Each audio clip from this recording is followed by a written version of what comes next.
Good morning friends, कसे आहात? मस्तच असाल. पहिली फ्रेश वगैरे होऊन दरवाजासमोर दिवा लावला. नंतरला दिवाबत्ती करायची होती. पहिलं फुलं काढून आणली आणि हे झाड मी लावलं आहे. मी लावलं पण मी आहे आणि त्याच्यावर आता छान छान फुलं पण येतात. मग ही फुलं आम्ही देवाला वापरतो. पूजा वगैरे झाली. मला असं पहिल्यापासून वाटायचं की सकाळी उठल्यानंतर देवपूजा करून तुळशीला वगैरे पाणी द्यावं. हे माझं आता पूर्ण होतं आहे गावामध्ये राहिल्यापासून आणि ते मी रोज करते. आणि मग म्हणजे स्वतःला छान वाटण्यासाठी मग झालं. आपल्याला अर्धा तासात पूजा वगैरे झाली. मग किचनमध्ये गेली. चहा ओततच होती आई.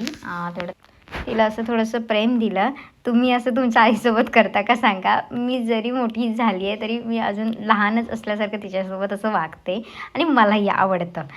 आणि माझं चहा पिता पिता असा ओठ भाजला ना, बोलतात ना घाई करायला गेली काय ना काय होतच असतं. मी चहा पीत नाही जास्त. मी त्याच्यातून काहीतरी असं खाईन तेवढंच आणि बाकीचा चहा मग वेस्ट.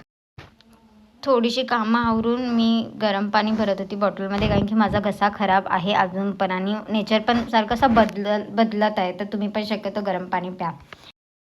नांद्याला चाललेले थोडं काम होतं. मी आणि आई माझ्याशी काहीतरी बोलत होती. त्यामध्ये नंतरला आई बोलली बाबांना आता निघणार आहेत, म्हणजे त्यांची पंढरपूरला वारी जाणार होती आज. मग तेच बाबाला म्हटलं थोडं आवडते फटकन त्यांना सोडेन, मग आमची पण गाडी येणार होती. मग म्हटलं की जाऊया. बाबाच्या पाया वगैरे पडले, त्यांना सोडलं जाऊन. आता माझी गाडी येणार तर मी पण जाते. चला भेटूया परत. Bye bye, take care.